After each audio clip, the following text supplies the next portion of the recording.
Hello everyone, welcome to cooking house YouTube channel. તો જ્યારે આપણે વેઇટ લોસ કરતા હોઈએ છીએ ત્યારે બપોરે અને જમવામાં તો આપણે અલગ અલગ વેઇટ લોસ રેસિપીઝ ખાતા હોઈએ છીએ જેનાથી વેઇટ કંટ્રોલમાં રહે છે। બટ વેઇટ લોસ કરતા હોઈએ અને સાંજના સમયે ભૂખ લાગે ત્યારે શું ખાવું? ત્યારે કંઈ ને કંઈ બહારના પેકેટ્સ ખવાઈ જતા હોય છે જેથી વેઇટ કંટ્રોલમાં નથી રહેતો। તો આજે તેના માટે હું તમારી જોડે શેર કરીશ સ્પેશિયલ એક વેઇટ લોસ સ્નેક્સની રેસીપી કે જે તમે સાંજના સમયે ઇઝીલી ખાઈ શકો છો અને તેનાથી જરા પણ વજન નહીં વધે। અને આ નાસ્તો જેટલો હેલ્ધી છે તેની સાથે જ એટલો ટેસ્ટી પણ છે। તો આ નાસ્તો બનાવવા માટે મેં અહીંયા મખાનાનો ઉપયોગ કરેલો છે જે વેઇટ લોસમાં ખૂબ જ સારી એવી હેલ્પ કરે છે। તેની સાથે જ આ મખાના હૃદય માટે ફાયદાકારક છે, બ્લડ શુગર લેવલને કંટ્રોલ કરે છે અને હાડકાને પણ મજબૂત કરે છે, જેથી કરી અને આ નાસ્તાને ફક્ત વેઇટ લોસમાં નહીં તમે રોજ ખાશો તો પણ તમને તેના ખૂબ જ સારા એવા ફાયદાઓ થશે।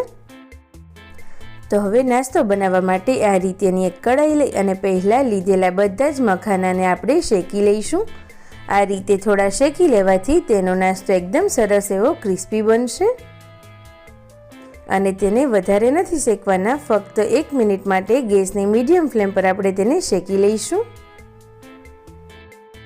ત્યારબાદ તેને એક પ્લેટમાં કાઢી અને ફરી વખત સેમ કઢાઈને ગરમ થવા માટે મૂકીશું અને તેમાં 1 ચમચી જેટલું ઘી એડ કરીશું।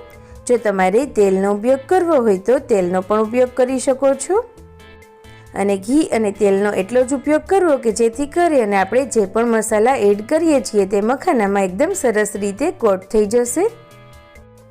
ઘી સરસ રીતે ગરમ થઈ જાય ત્યારબાદ આપણે તેમાં થોડા ફ્રેશ પાન લીમડાના એડ કરીશું અને ત્યારબાદ ગેસની ફ્લેમ ઓફ કરી અને મસાલાઓ એડ કરીએ। અડધી ચમચી નમક, અડધી ચમચી ધાણા જીરું પાવડર, અડધી ચમચી મરી પાવડર, અડધી ચમચી હળદર પાવડર, અડધી ચમચી જેટલો શેકેલા જીરાનો પાવડર, ચપટી જેટલી આપણે હિંગ એડ કરી દઈશું। તેની સાથે જ અડધી ચમચી જેટલો સંચર પાવડર,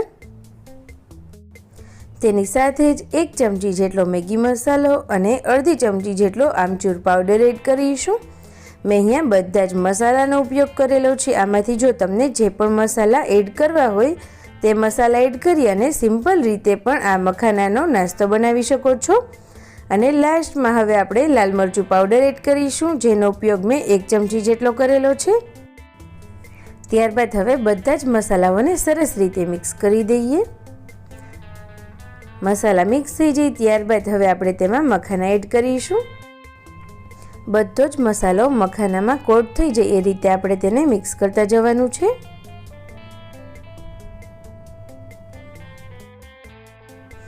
તો હવે તમે જોઈ શકો છો બધો જ મસાલો મખાના જોડે કોટ થઈ ગયો છે અને મખાનાનો એકદમ સરસ ટેસ્ટી અને હેલ્ધી નાસ્તો બની અને તૈયાર થઈ ગયો છે। કોઈ પણ એરટાઇટ કન્ટેનરમાં ભરી અને તમે તેને આરામથી 1 મહિના સુધી સ્ટોર કરી શકો છો। તો તમે પણ આ નાસ્તો ઘરે જરૂરથી ટ્રાય કરજો અને તમને મારી રેસીપી સારી લાગી હોય તો પ્લીઝ આ વિડીયોને લાઈક કરજો, શેર કરજો અને ચેનલ ઉપર નવા હોય તો જલ્દીથી તેને સબસ્ક્રાઈબ કરી દો।